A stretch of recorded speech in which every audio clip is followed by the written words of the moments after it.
All right, now that your fixture has been fully loaded, we're going to move on to the next step and turn this machine on. Okay, so we'll go to the back of the machine. I'm checking that the air is on. It is in fact on. And I'm going to the back of the machine here and I'm going to turn the power breaker on. It's in the off position. I'm going to turn this dial to the on position.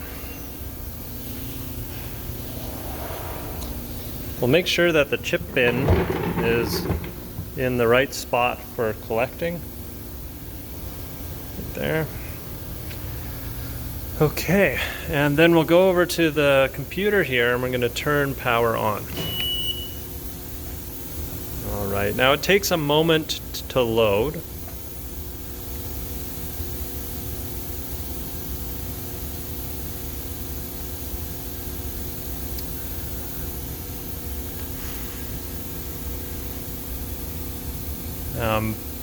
But now it's on. You'll see that there's an alarm sort of flashing at you here. So to clear that alarm, we're going to press reset. Okay.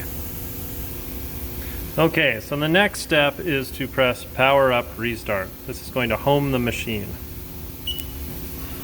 And you'll see that it's running when it's homing the machine.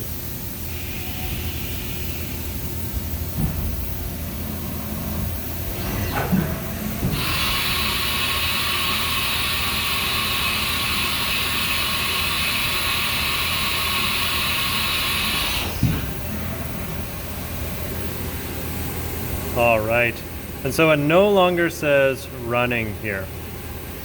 So we've done a power up restart properly.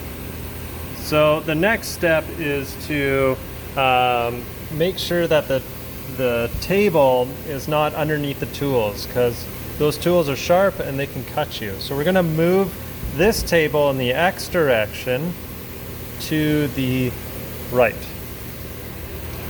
So we're going to press handle jog and you'll see the screen change. And then we're going to press X.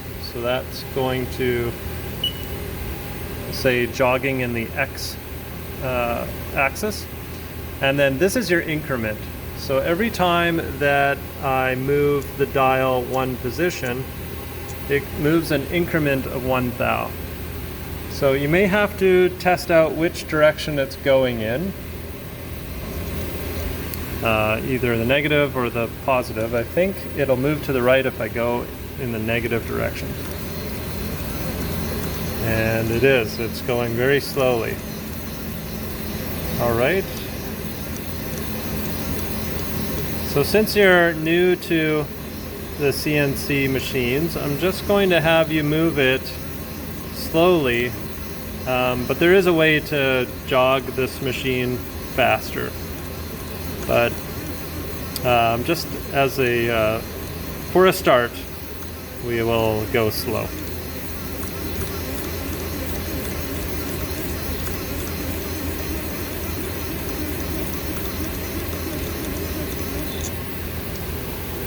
Okay.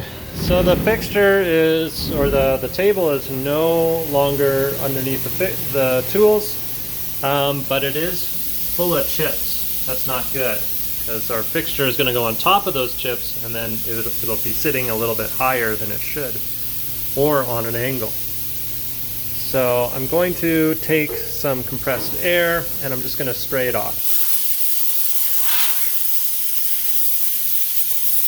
Now sometimes these fill up with coolant and they can spray back at you, so watch out.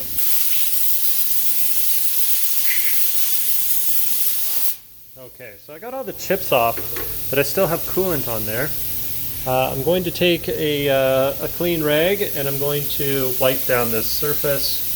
This is what you want to do before any time you put a fixture on your surface, your milling surface. Okay, so I got all the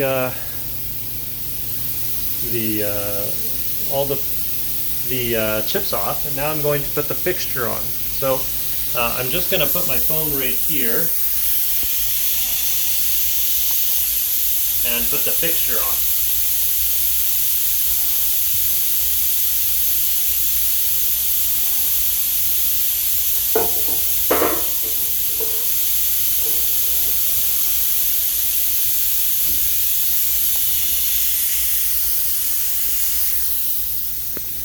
Okay, so the next thing I have to do is align these holes with the holes in the bed below. And just watch your head on these. They can get you on the head and cut it. I've seen it. So just watch your head. Now that those are roughly aligned, I'm going to go into the drawer here and take out these Jogging ball locks.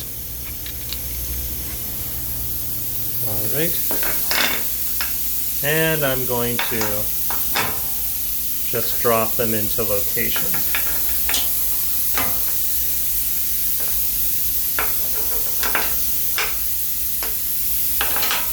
Okay, so once they're down, I'm going to tighten this one and this one first, and then I'll do these two. I'm going to grab the Allen key. It's the second smallest Allen key. And I'm going to tighten the bottom right one. Or sorry, bottom left. And the top right.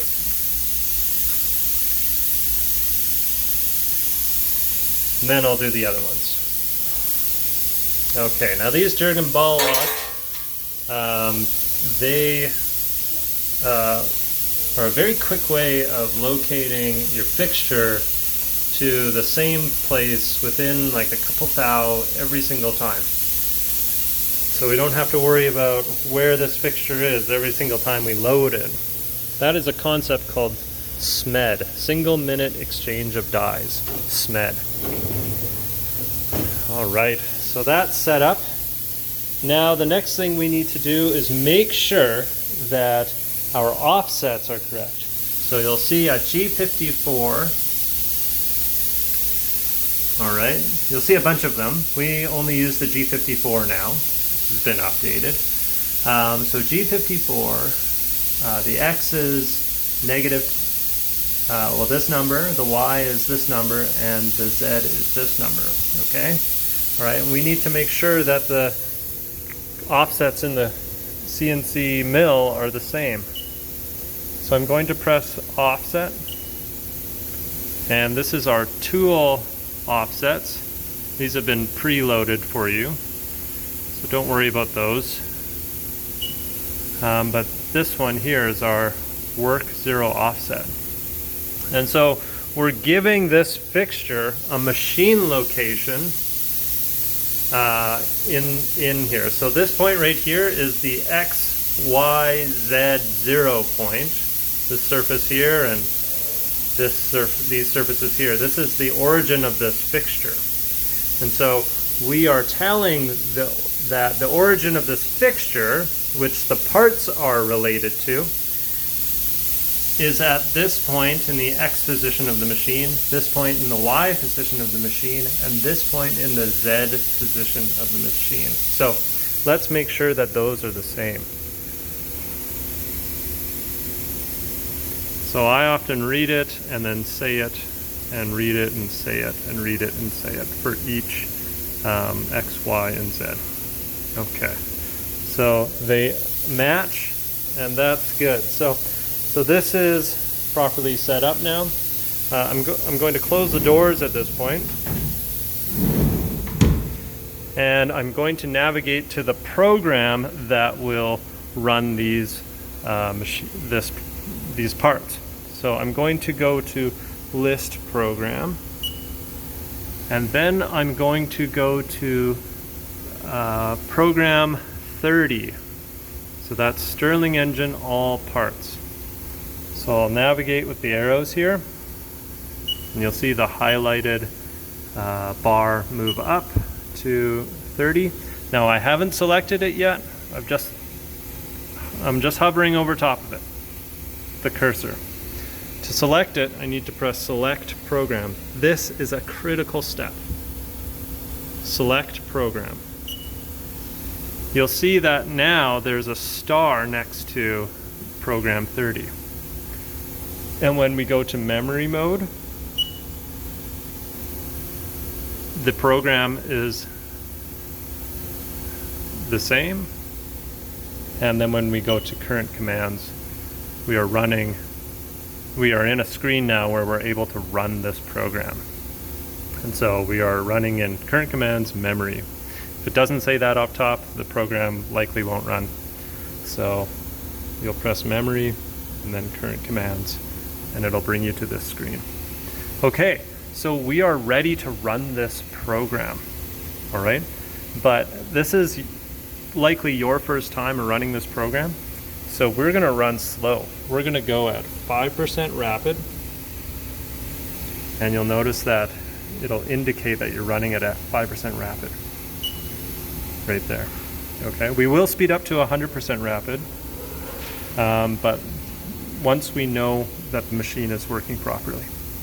Okay, and then we're going to press single jog, and you'll see that pop up on the screen right there. So that's how you know those are on. Okay, so now I'm good to go. I'm going to start cycling through each block of text. That's what single block means. A block is the text between the semicolons. So that is a block. And so a single block means that, I always get this alarm.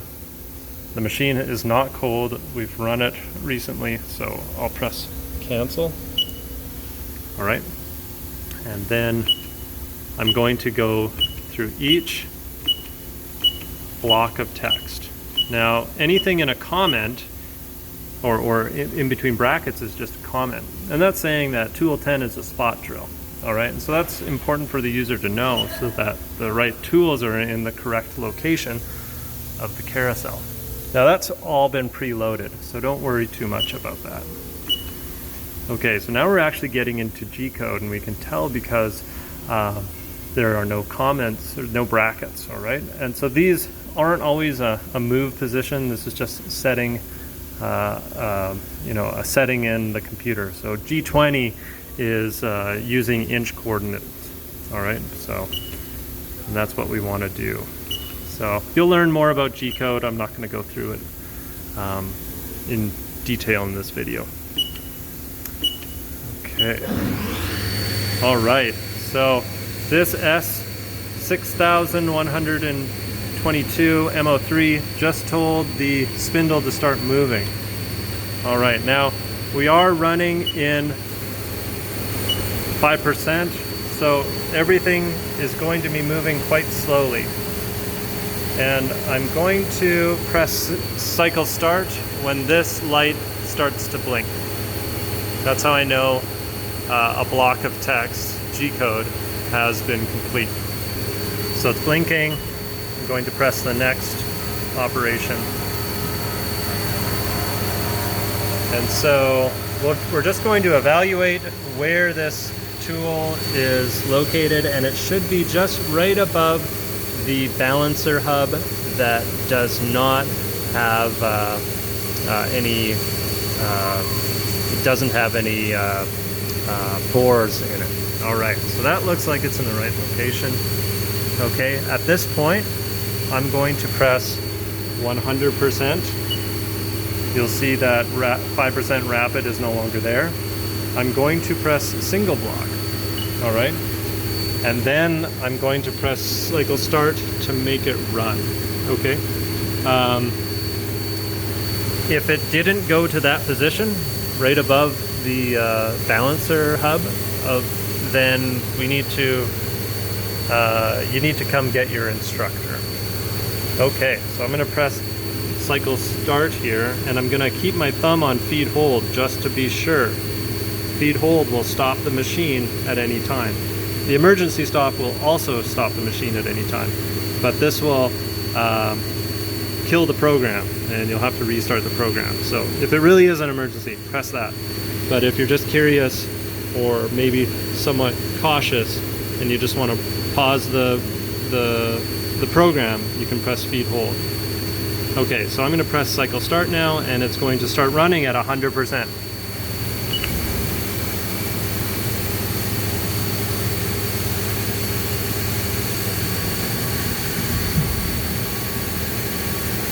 Okay, so this program is going to run, and I'm going to stop the video here and pick up